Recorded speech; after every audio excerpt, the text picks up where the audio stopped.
লেখক মানস দের অবৈধ। আচ্ছা, রোহনকে দেখে মাঝে মাঝে মনে হয় ও কি সত্যি আমার ছেলে? তোমার কি কোনো সন্দেহ আছে? না, তা নেই, তবে আমার সঙ্গে কোনো মিল নেই যেন। চা ঠান্ডা হয়ে গেল, তাড়াতাড়ি খেয়ে নাও। প্রণব ও সুলতার ৩ সন্তান।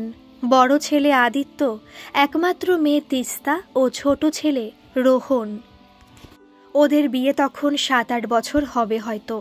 প্রণব তখন ৩৬ কি ৩৭, আর সুলতা তখন উদ্ভিন্ন যৌবনা ৩০ ছুঁই ছুঁই। উদ্ধত বুক, পাতলা কোমর, ছিপছিপে প্রায় ৫ ফুট ৭ ইঞ্চি সুলতাকে দেখলে কে বলবে ২ বাচ্চার মা? প্রণব ইউনিভার্সিটির প্রফেসর, অর্ধেক সময় কাটে ল্যাবে। ফাইবার অপটিক্সের ওপর ৩টে পেটেন্ট। বিজ্ঞানের সাধনায় মগ্ন এক মানুষ ঘুরে বেড়ায় দেশ বিদেশের বিভিন্ন ল্যাব বা কনফারেন্সে। পরিবারের পেছনে সময় দেবার মতো সময় তখন খুব কম। সবাইয়ের জৈবিক চাহিদা সমান হয় না।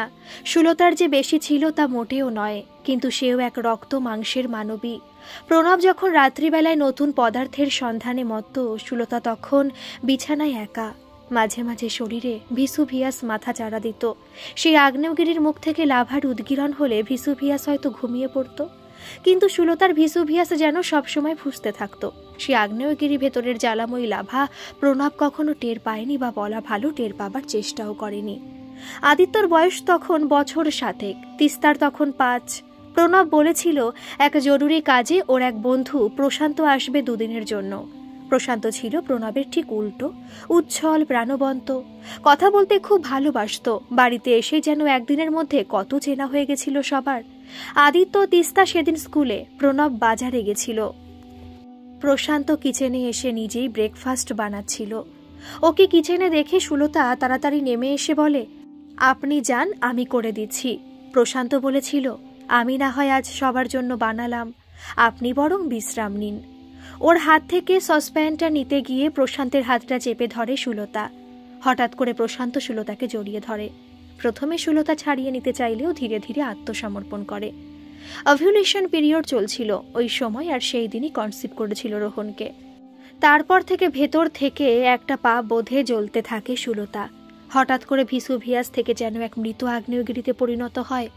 প্রণবের দিক থেকে কোনো হেলদোল ছিল না। তার জীবনে আগেও যেমন সূর্য উঠত বা অস্ত যেত, ঠিক তেমন করেই এখনো হয়। কখনো রোহনকে নিয়ে কোনো প্রশ্ন মনের মধ্যে জাগেনি। 2 ভাই বোনের মধ্যে ধীরে ধীরে বেড়ে উঠতে থাকে রোহন।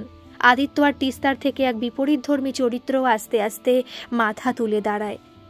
ভয় ডরহীন, প্রাণ শক্তিতে ভরপুর। যেখানে আদিত্য বা তিস্তা কখনো গাছে চড়ার কথা বা সাঁতারের কথা ভাবতে পারত না, সেখানে অনায়াসে সেই সব করত রোহন। গঙ্গায় 5 মাইল সাঁতার প্রতিযোগিতায় পুরস্কারও পেয়েছিল। রাতের বেলায় শ্মশানে বা কবরখানায় গিয়ে বসে থাকতো একা। ভূতের ভয় তো ছেড়েই দিলাম, সাপখোপের ভয়ও ছিল না যেন। জিজ্ঞেস করলে বলতো শ্মশানের নিস্তব্ধতা ওকে টানে। পড়াশোনাতেও ছিল তুখোর, কেউ ওকে পড়তে দেখতো না। সারাদিন টোটো করে ঘুরে বেড়াতো, কিন্তু রেজাল্ট বেরোলে দেখা যেত সেকেন্ড বয়ের সঙ্গেও ওর দূরত্ব কয়েক যোজন। স্বভাবতই রোহনকে ঈর্ষা করত আদিত্য বা তিস্তা। সুলতার খুব ন্যাওটা ছিল রোহন, তাতে বোধহয় বাকি ভাই বোনের আরও ঈর্ষা বাড়ে। রোহনকে নতুন বই কিনে দেওয়া যাবে না, ওকে ওদের রাখা পুরনো বই পড়তে হবে। পুজোর সময় রোহনের জামা প্যান্টের চেয়ে দামি জামা কাপড় আদিত্য বা তিস্তার চাই। রোহনের যেন কারো প্রতি কোনো অভিযোগ ছিল না। সেই অভিযোগ না থাকাটাই যেন খুব বড় সমস্যা হতো আদিত্য বা তিস্তার। রোহন কেন রেগে যায় না ওদের ওপর, আর কি করলে রাখবে? একবার সবাই মিলে পুরী বেড়াতে যায়। রোহনের বয়স 12 কি 13 হবে। সবাই মিলে স্নান করছে সমুদ্রে। হঠাৎ তিস্তাকে দেখা যায় না। সবাই চিৎকার করতে থাকে। কেউ কিছু বোঝার আগেই ঝাঁপ দেয় রোহন। সুলতা চেঁচাতে থাকে, রোহন রোহন। রোহন ততক্ষণে তিস্তার প্রায় কাছাকাছি, প্রায় তলিয়ে যাচ্ছে। রোহন সাঁতরে ওকে চুলের মুঠি ধরে টেনে আনে, নিশ্চিত মৃত্যুর হাত থেকে। আর একটু যখন বড় হলো, বছর 16 বা 17, তখন একবার তিস্তাকে কয়েকটা ছেলে রাস্তায় টিচ করলে হাতা গুটিয়ে 3 জনকে উচিত শিক্ষা দিতে দেরি করেনি। নীরব দর্শকের ভূমিকায় পাশে দাঁড়িয়েছিল আদিত্য। পাড়ার কেউ মারা গেলে শ্মশান যাত্রীদের মধ্যে দেখা যেত তাকে। যখন আগুনের চিতায় মানুষের দেহটা পঞ্চভূতে লীন হয়ে যেত, কিরকমভাবে তাকিয়ে থাকতো আকাশে মিলিয়ে যাওয়া ধোঁয়ার দিকে তাকিয়ে। বড় উদাস সেই চাউনি, যেন সব ঔদ্ধতয়, সব অহং মিথ্যা, জীবনের একমাত্র সত্য মৃত্যু। মুহূর্তে হারিয়ে যেত সবকিছু, হারানোর ভয় বা হেরে যাবার ভয়। হয়তো শ্মশান যাত্রীর উপলব্ধি থেকেই এই গুণগুলো পেয়েছিল রোহন। হয়তো বা এই গুণগুলো ছিল বলেই শ্মশানে যেতে ভালো লাগতো। প্রণব খুব ভালোবাসত আদিত্য আর তিস্তাকে। আদিত্যকে প্রাইভেটে অনেক টাকা খরচ করে ইঞ্জিনিয়ারিং পড়িয়েছিল, চেয়েছিল যাতে ও আমেরিকায় গিয়ে উচ্চশিক্ষা লাভ করে। কিন্তু কোথাও যখন স্কলারশিপ এলো না, তখন মোটা টাকা খরচ করে ওকে আমেরিকাতে পড়তে পাঠিয়েছিল। পড়া শেষে ওখানে একটা চাকরি পায়। তিস্তা মেডিকেলে চান্স পেয়েছিল, আরও ইচ্ছে ছিল বাইরে যাবার। তাই তাকে পয়সা খরচ করে লন্ডনে পাঠিয়েছিল প্রণব। কেউ আর ফিরে আসেনি দেশে, আর রোহনের জীবনের জন্য অপেক্ষা করছিল অন্য কিছু। হায়ার সেকেন্ডারির পর আইআইটিতে চান্স পেয়েছিল। খড়গপুরে মেকানিক্যাল ইঞ্জিনিয়ারিং নিয়ে ভর্তি হয়। মানুষের মেধা, আবেগ, জীবন দর্শন কখনো কখনো তার শত্রু হয়ে যায়, যেমন হয়েছিল রোহনের। প্রথমে ক্যাম্পাসের বাইরে কিছু গরিব বাচ্চাদের ফ্রিতে পড়াতো। মাঝে মাঝে চলে যেত লালগড়, শালবনির জঙ্গলে। প্রকৃতি খুব টানত লাল মাটির মানুষজনের সহজ সরল জীবনযাত্রা। দেখতো কেমন করে তাদের প্রাপ্য থেকে বঞ্চিত করা হতো। আগুন জ্বেলে দিয়েছিল এই সব মানুষদের বঞ্চনার কাহিনী তার মনে। আর তার পূর্ণ সদ্ব্যবহার করেছিল সুযোগ সন্ধানী কিছু নেতৃত্ব। একটা আদর্শের জন্য ঠিক ভুল বিচার না করে নিজেকে সঁপে দিয়েছিল। ফাইনাল ইয়ারে যখন তার অন্য বন্ধুদের হাতে আমেরিকার গুগল আর ফেসবুকের মতো লক্ষাধিক ডলারের চাকরি, তখন রোহন তুলে নিয়েছিল বন্দুক। বাড়িতে একটা ছোট্ট চিঠি পাঠিয়েছিল। পূজনীয় বাবা ও মা, আমি অনেক ভেবে দেখেছি, ইঞ্জিনিয়ারিং পড়ে বিদেশে চাকরির জন্য আমার জন্ম হয়নি। আমার অনেক কাজ বাকি, সেই বাকি কাজগুলোই শেষ করার উদ্দেশ্যে আমি চললাম। আমাকে অযথা খুঁজো না, পারলে আমায় ক্ষমা করো। ইতি রোহন। এই ছিল শেষ চিঠি। তারপর সে উধাও হয়ে গেছিল। বছর 7 পরে খবরের শিরোনামে আসে রোহন। যখন কলকাতা থেকে স্পেশাল অ্যান্টি টেররিস্ট সেল রোহনকে অ্যারেস্ট করে, খবরটা কেউ প্রথমে বিশ্বাস করতে পারেনি। এই সেই রোহন, পাড়ার ছেলেমেয়েদের আদর্শ, যাকে দেখি অভিভাবকরা বলতো, দেখ রোহনকে দেখে শেখ। স্তব্ধ হয়ে গেছিল প্রণব ও সুলতা। প্রণব বলেছিল, আমি বাবা হয়ে ওর মৃত্যু কামনা করছি। জেল থেকে ছাড়া পেয়ে বাড়িতে আসে রোহন। প্রণব প্রথমে ওর সঙ্গে দেখা করতে রাজি হয়নি। সুলতা অনেক বুঝিয়ে রাজি করায়। বাবাকে বলে, আমি তোমাদের বাড়িতে থাকতে আসিনি, শুধু কৃতকর্মের জন্য তোমাদের ক্ষমা চাইতে এসেছি। নিচু হয়ে প্রণাম করে বাবা মাকে। প্রণব সুলতাকে উদ্দেশ্য করে বলে, এবার ওকে চলে যেতে বলো, এ বাড়িতে কোনো আসামির ঠাঁই নেই। মাথা নিচু করে রোহন চলে যাওয়ার জন্য উদ্যোগী হয়। সুলতা বলে, দাঁড়াও। তারপর প্রণবকে বলে, ও এখানেই থাকবে, এটা ওর বাড়ি। ও তোমার কাছে মৃত হলেও আমি ওর মা। না, থাকবে না। এতদিন তোমার কথা চলে এসেছে, প্রায় 40 বছর ধরে। আমার একটা কথাও কেউ শোনেনি এই বাড়িতে। আমি বলছি ও থাকবে। তাহলে আমি বাড়ি ছেড়ে বেরিয়ে যাব? সেটা তোমার ব্যাপার। তবে ও এই বাড়িতেই থাকবে। ওর সম্পূর্ণ অধিকারে ও থাকবে। একটা জেল ফেরত আসামির সঙ্গে শেষ পর্যন্ত থাকতে হবে? সমাজে অনেক মানুষ আছে, তারা হয়তো জেল ফেরত নয়, কিন্তু তাদের পাপচারও কোনো অংশে কম নয়। 40 বছরে কি দিয়েছো তুমি? আমার দিকে একবারও ফিরেও তাকিয়েছো? একটা মানুষকে বঞ্চিত করতে করতে তাকে নিঃশব্দে মেরে ফেলেছ। আমার আর কিছু হারাবার নেই। তোমাকে ঠিক করে নিতে হবে তুমি কোথায় থাকবে। সুলতার কথায় বেশ ভয় পেয়ে যায় প্রণব। এমনিতে পুরোপুরি সুলতার উপর নির্ভরশীল। এই বয়সে যদি একা থাকতে হয় তাহলে খুব সমস্যা। তাই বাধ্য হয়ে রাজি হওয়া ছাড়া উপায় ছিল না। কিন্তু থাকতে রাজি হয় না রোহন। আমি তোমাদের মুখে চুনকালি লেপেছি, কোন মুখে এখানে থাকবো? তুই তোর কাজের শাস্তি পেয়েছিস। এখন একজন সাধারণ মানুষ হিসেবে তোর বাঁচার অধিকার আছে সমাজে। আগে যেমনভাবে মানুষের পাশে দাঁড়াতিস, আবার তেমনি করে দাঁড়া। মানুষ ঠিক তোকে ক্ষমা করে দেবে। আমার মনে হয় ওদের কাছেও তোর এই দায়বদ্ধতাটা আছে। কথাটা মনে ধরে রোহনের। সিঁড়ির তলায় ছোট্ট ঘরটায় ওর থাকার ব্যবস্থা হয়। প্রথম নিজের ঘরের মধ্যে নিজেকে বন্দি রাখত।